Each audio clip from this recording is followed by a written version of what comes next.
All right, for the second part of Dungeons and Dragons Rules Cyclopedia, we'll be talking about the Dungeons and Dragons Rules Cyclopedia Siege Machine. I'm guessing this has to do with what happens when you surround and camp or a fort or a keep or whatever, and you're like, you just want to starve them out at this point, and you want to use some trebuchets or catapult. Nobody knows the difference. Well, get a history book. Or a scorpion. How about that? To take down walls and to steal their food and to, do all that fun stuff that you do when you siege a building. Maybe you want to take some trumpets and dance around a city 7 times and see if the walls fall down. That could be part of your siege too. You don't know. But we'll find out here in just a moment. Oops, that's not the right one. That's the right one. Talking about dirty magical sieges. There you go, dirty magical sieges. All right, it was what, 124? There you go, Siege Machine. A siege situation is one where an army tries to capture a fortified structure held by another army.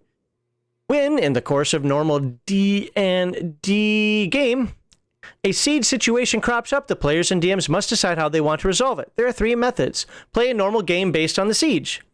Use the basic war machine system, or use the siege machine. Isn't this normal game what we talked about 2 weeks ago? That little blurb at the end of the combat chapter? Or last week. We talked about last week. I think that's that was the normal game part.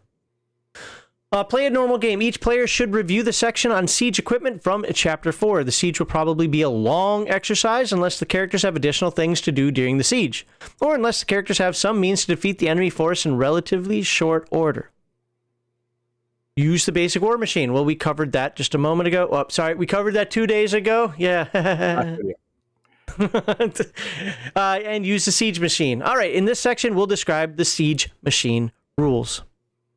The Siege Machine is a set of expanded war machine rules for assaults on fortifications. Before using these rules, each player should have detailed information on the following subjects.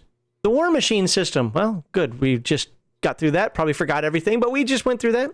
The troops involved, including leaders, normal equipment, etc., etc. Got it. The defender's fortification, including thickness and length of walls, height of other constructions, etc. This means that the dungeon master needs to kind of know what that building is. Yeah. Gonna have to design that keep a little bit there, buddy. The siege equipment used on both sides and the number of crewmen operating each. The exact monthly costs of mercenary troops hired to fight with the force. The exact levels of all clerics in or with each force, and the exact number of full rations available.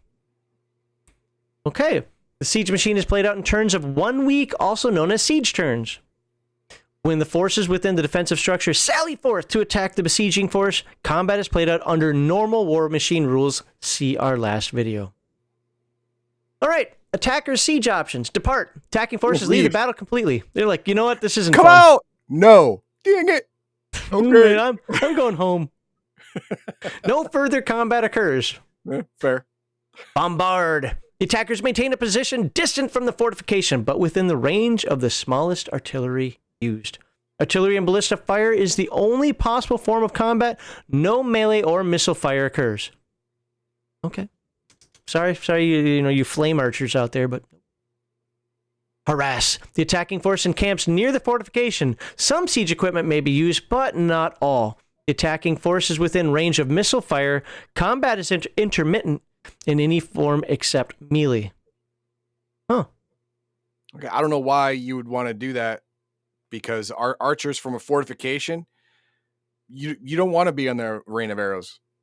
I wouldn't want to park my tent under a rain of arrows. That could happen at any moment. I don't think that's a good plan. And then you can assault. The attacking force uses all available siege equipment and attacks forcefully, trying to penetrate the fortification. The attacking force gains a bonus of plus 5%, not 5 points, 5% to its BR. Wait. Oh, yeah, okay. That's funny. Okay, yeah, it even put in parentheses there what I was saying.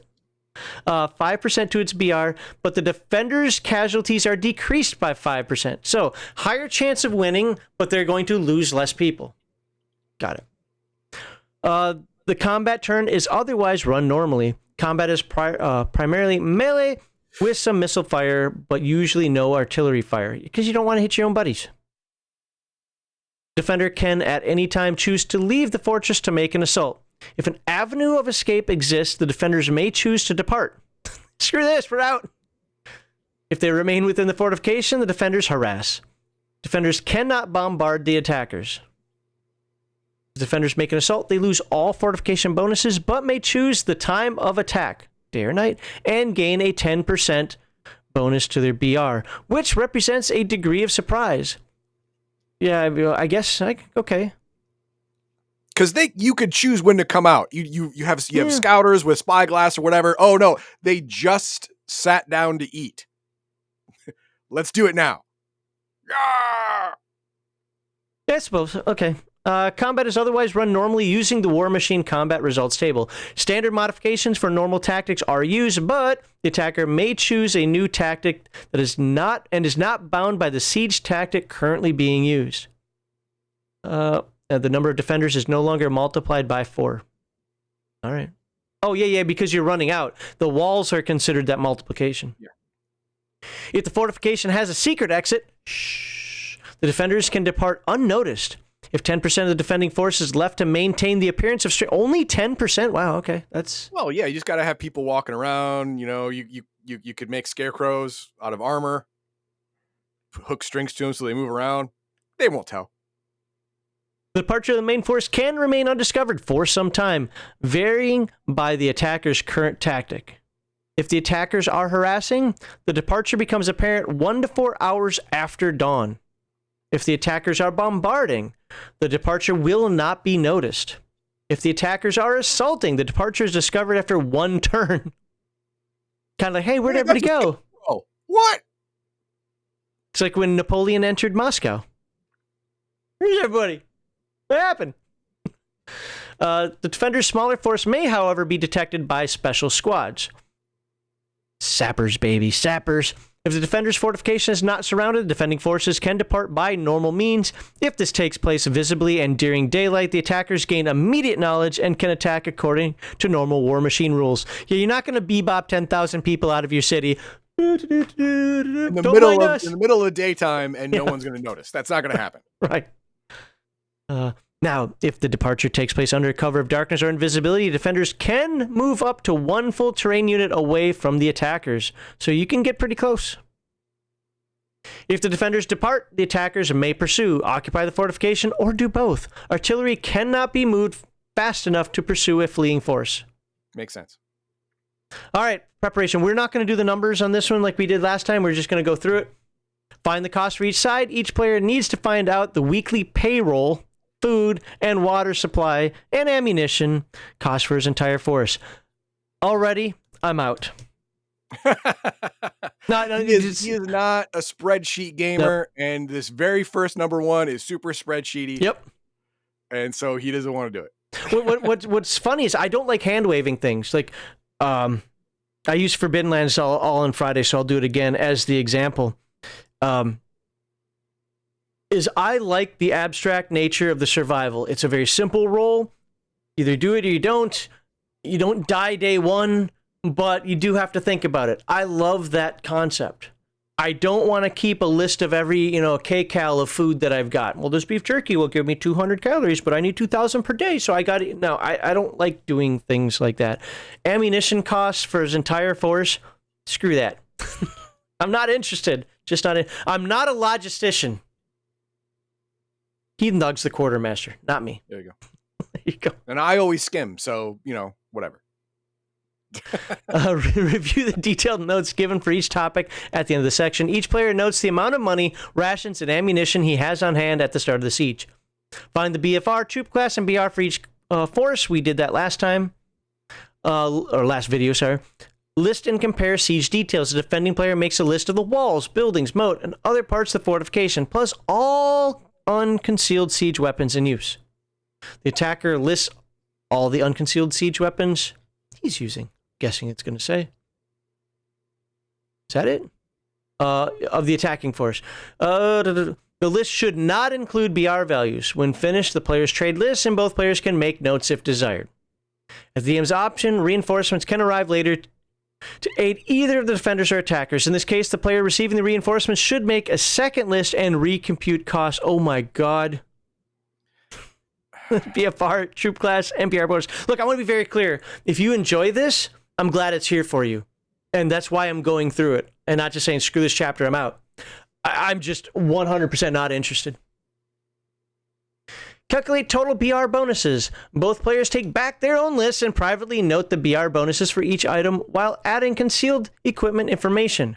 The BR bonuses for most siege weapons vary by the number of crew per weapon. The exact number of crew per machine should be noted along with the BR bonuses to avoid errors. Yeah, this makes sense. I mean, it does. Yeah, I mean, obviously the attacking force can see your walls, can see your parapets, can see the moat, so they know kind of your fortifications, and the people in the fortifications can see over their wall and see how many siege weapons you have, how many forces you have, all this stuff. So general idea of the strengths of both sides is known. Now, if you had a whole bunch of ballistae under magical invisibility until it actually starts going down, then, well, that's concealed. We're going to get into that probably in a little bit. Yeah, I mean, honestly, I have no problem, other than I just don't like these type of games. I have no problems with anything that it's saying right now. The rules make sense. They seem intricate enough intricate enough to have meaning, but not so bad that that takes a week to develop.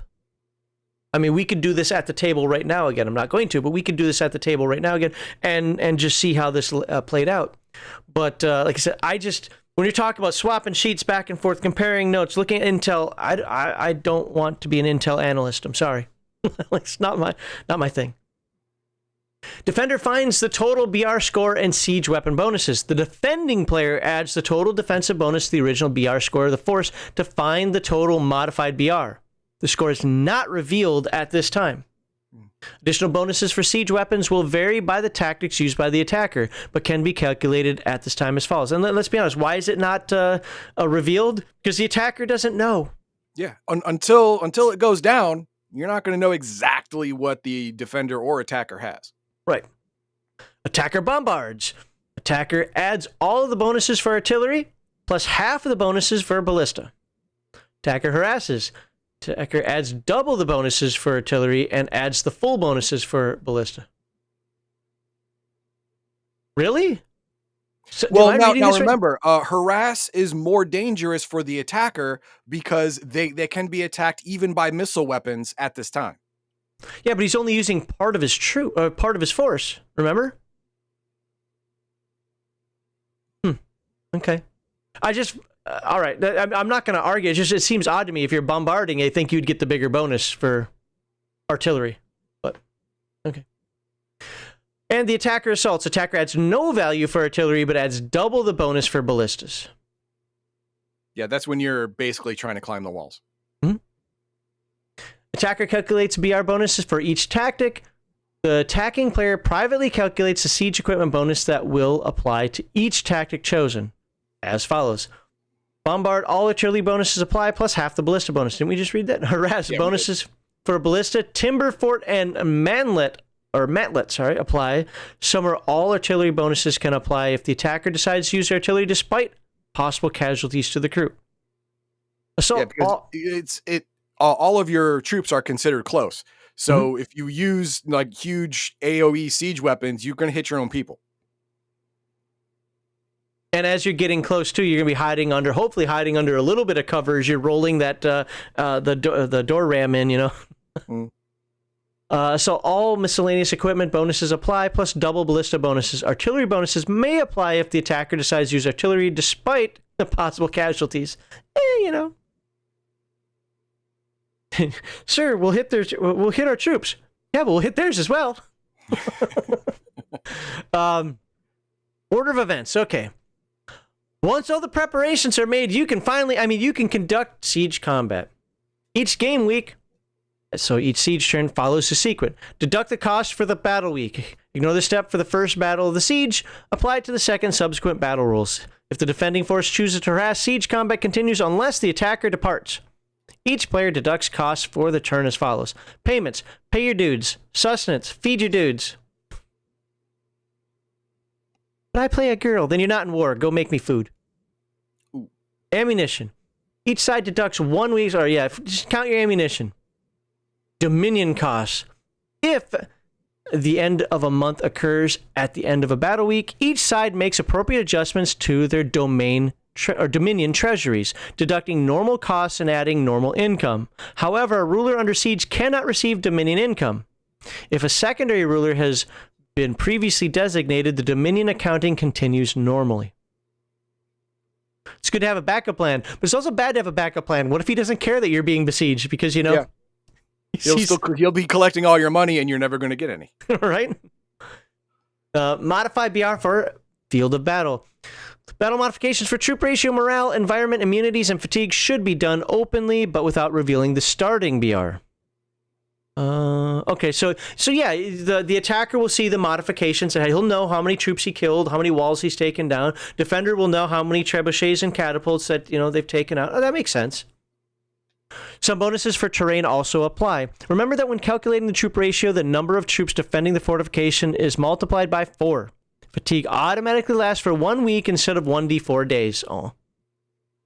Terrain in the War Machine, some terrain bonuses apply to defender only. Ignore the following normal bonuses. They are replaced by the more detailed defense bonuses for the fortification as calculated in siege preparation section. Defending in place, defending behind wall. Force is in stronghold. Defending in place, defending behind a wall. Forces. Oh, those are the. Okay, got it. Modifications. Yeah. Choose tactics. Each player chooses one siege tactic, as detailed in number 5 below. Possible tactics are depart, bombard, harass, and assault. Though optional in the War Machine, tactics are required for the Siege Machine. Well, yeah, you kind of have to declare how you're sieging, right? Yeah. Defenders may not bombard. Oh, they can't have catapults hiding behind. I know, the right? walls? On the other side of the wall, I've seen that before. What the Or hell? trebuchet. Reveal tactics used by attack revealed first. If the bombard tactic is used, the defender's tactic is not revealed, and he uses the bombard bonuses only. Each player finds the BR bonus that applies and adds the bonus to the BR of the force. Find and apply results. The details for this procedure vary by the attacker's tactic. I'm only going to read one. We're going to read bombard, just because that sounds the most fun to me. The attacking player adds the BR bonus gained for artillery and ballista. Got it? He then rolls a d10 to determine casualties inflicted on the defending forces. The resulting roll is read as a percentage. 10%, 20%, 30%. Really? You can destroy 100%? Looks like. Wow. Of the BR rating equaling the hit dice of casualties inflicted on the defenders.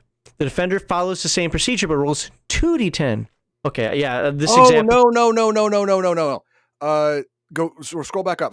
It's not percentage of forces killed. It's the percentage of your BR equaling hit dice of casualties inflicted. So if your BR is say 170 and you roll a 50, you use half your BR, and that is the number of hit dice you killed during that bombard. Okay, well let's read the example because I think it explains it. I get what you're saying, and I think you're right.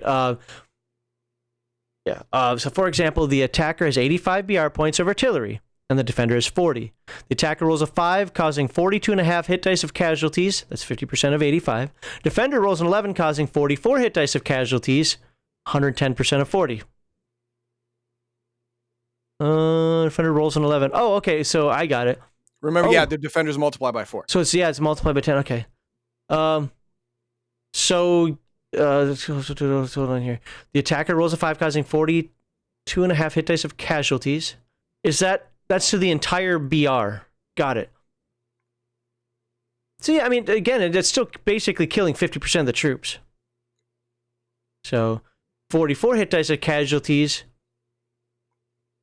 So they both basically killed about 50% of the troops. Yeah. Okay.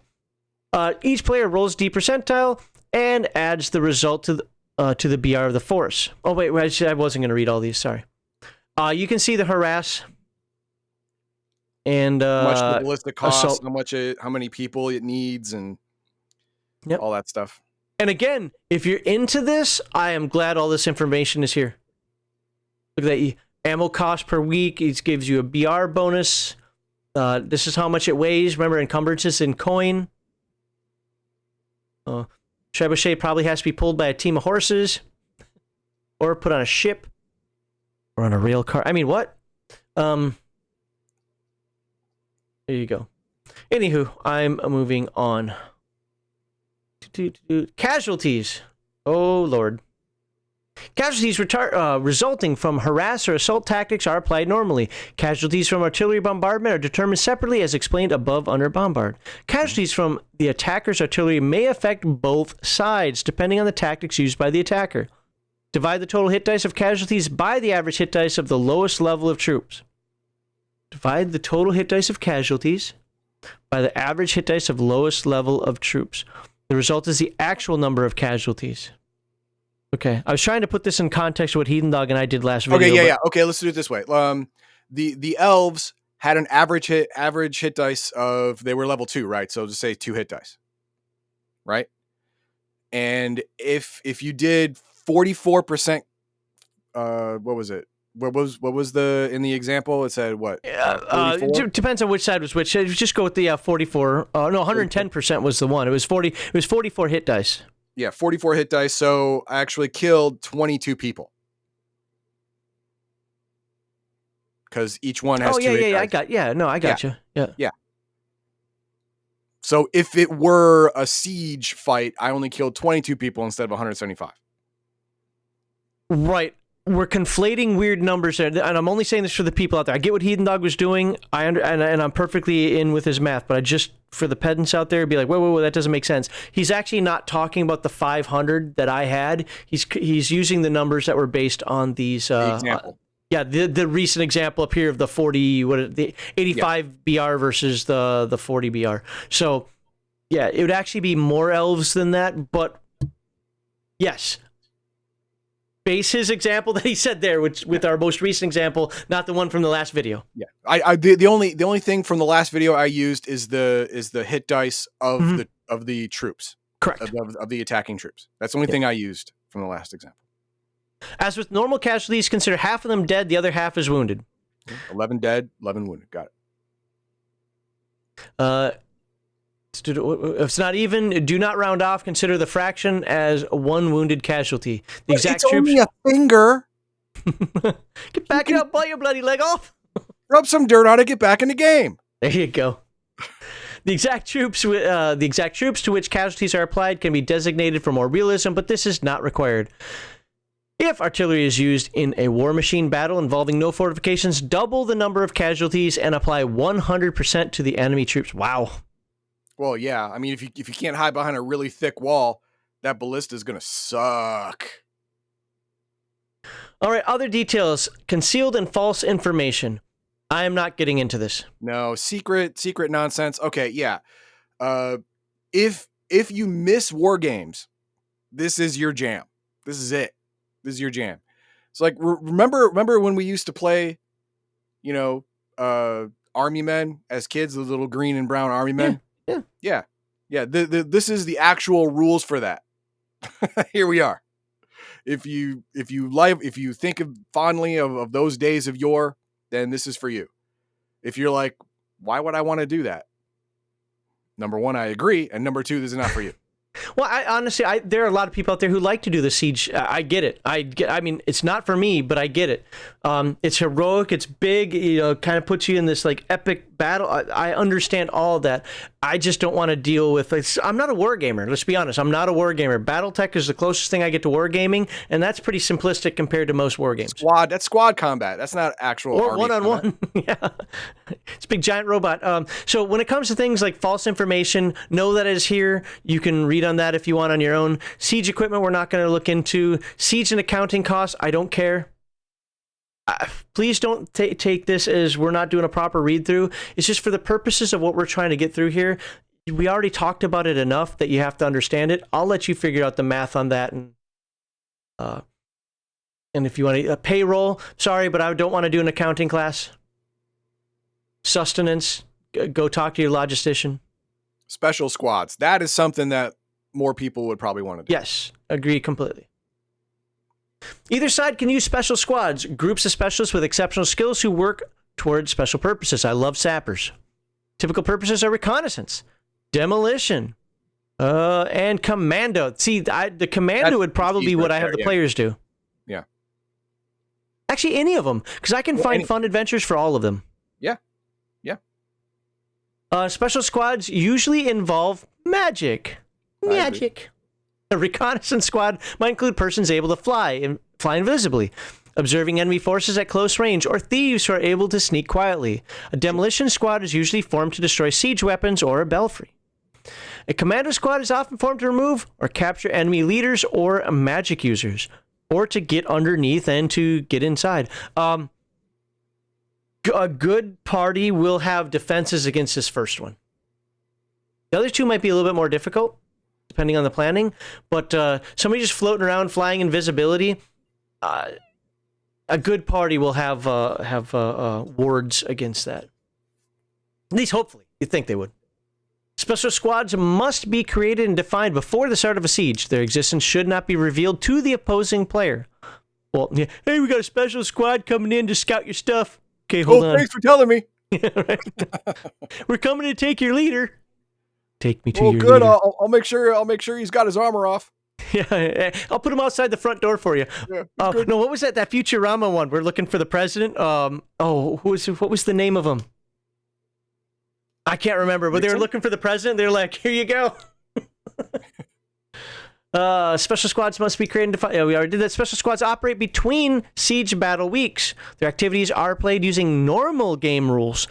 If the DM is also one of the players in the siege battle, he or she may run the adventure, but should take great care to keep DM knowledge and NPC knowledge separate. Yeah, that is just as a general rule, the game master should now also be a player. Agreed. Yeah, but I can understand that for the purposes of a siege, why that might happen. Sending, if you have you got 3 teams going in. So let's use the Mutant Gen Lab Alpha example. This is why I really like Mutant Gen Lab Alpha in this regard. At the end of it, even though, if you want to get really pedantic about it, the player characters are like level 1 nobodies, right? But in order to prevent the game master from doing what he's implying down there, the players run the cells. So the players determine, I can't remember how many there are, I'm going to just say 10 for the ease of numbers. There are 10 missions that they get to set up. And then the game master tries to counter their 10. And they do this little thing, the players over there, the game master over here, and then they compare notes when they're done.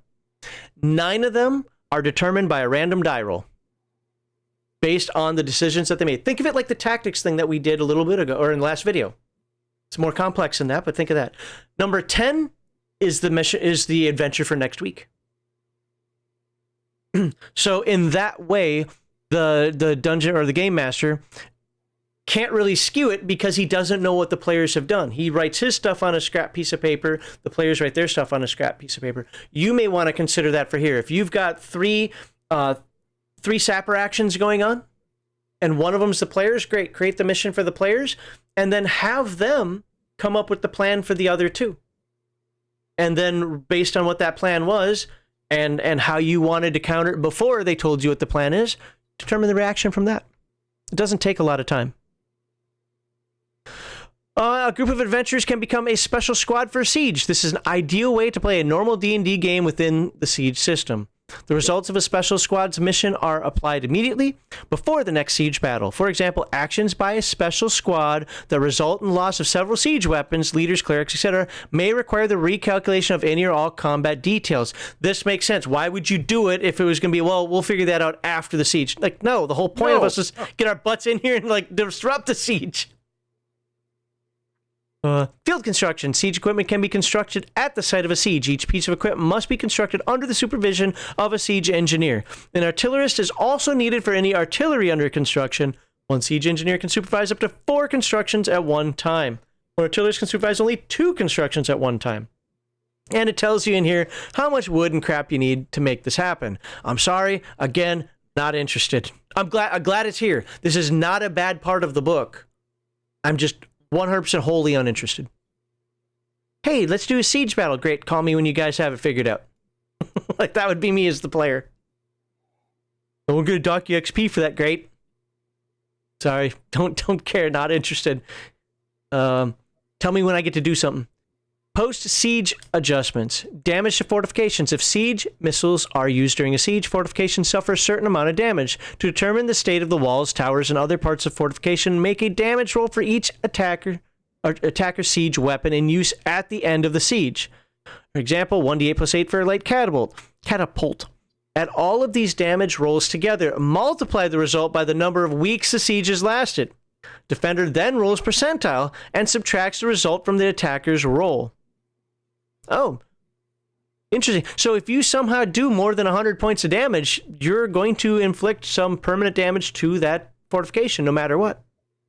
The result is the number of hit points damage to the fortification. If the total damage exceeds the original hit points, the fortification is completely reduced to rubble. Otherwise, first apply damage to 75% of the wall's hit points and to the following structures in the order given. Deduct 20% of each structure's original hit points each time. If further damage needs accounting, apply 20% more damage to the walls and each item on the following list. Oh my god. And it goes gates, and drawbridges. Yeah, gatehouses, gates. Normal buildings, towers, barbicans, and keeps. Oof. All right, attacks against a portion of a fortification, something I might be more interested in.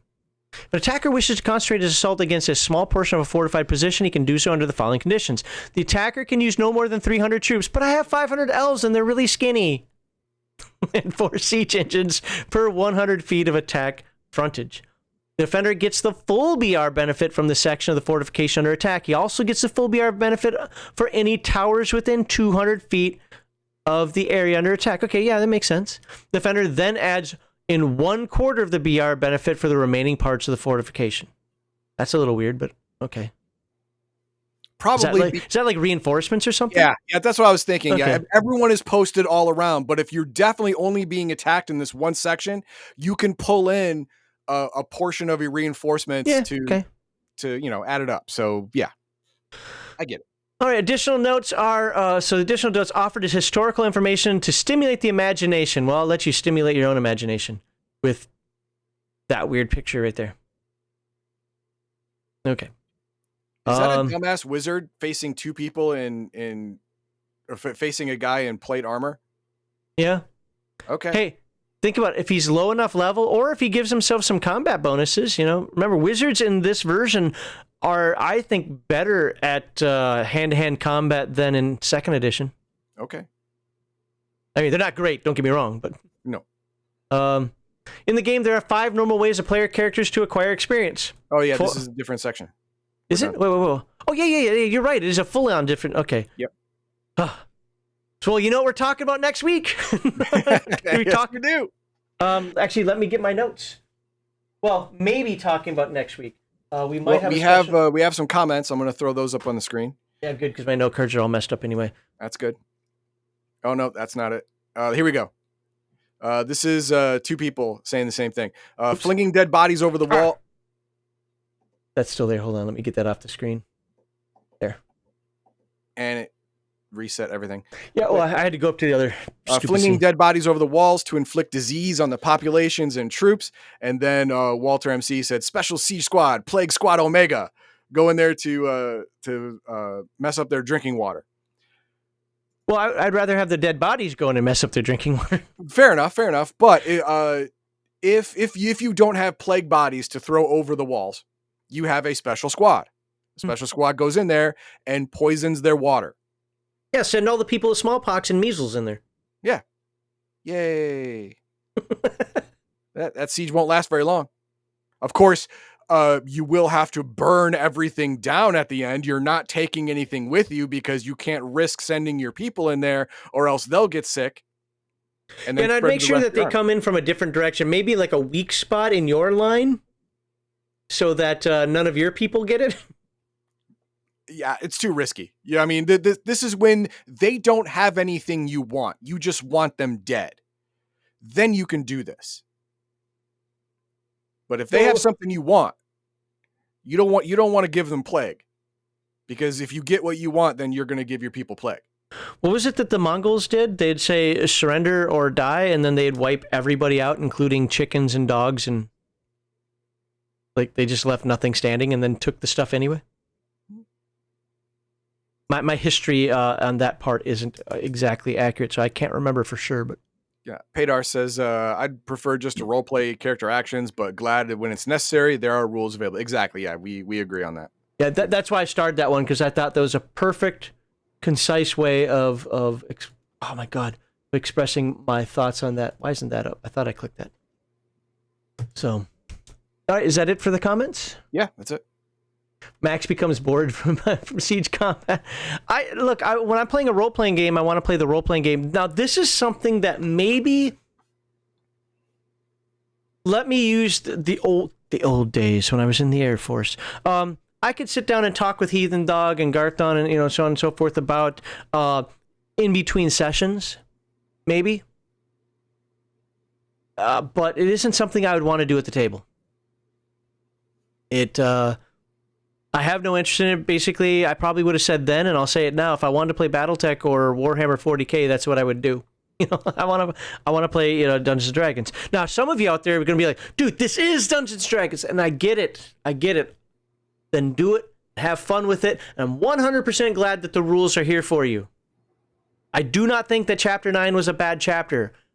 It needed to be there. I'm happy it's there. I don't know how many more ways I can say this. It's just that style of play isn't for me. All right. That's about it. Yep. So next week, I can't. My note cards are all mixed up over here, but we're gonna be talking about experience and something else probably next week. So finally, we're gonna figure out how to level up Heathen Dog's character from level 1 to level 2, because in killing all those elves, I definitely got to level 2. Yeah, he's gonna imagine that he killed the rest of the elves. The problem, what he doesn't understand, is that elves are twigs. You can snap them over your leg. Yeah, give as much experience points. Shut up. I don't care about that. They give as much experience points as a twig. All right, but we'll find out next week. We'll level them up to level 2. We'll see what the book says about that, and I look forward to. Well, no, we'll leave it at that. And I'll look forward to seeing you guys next week.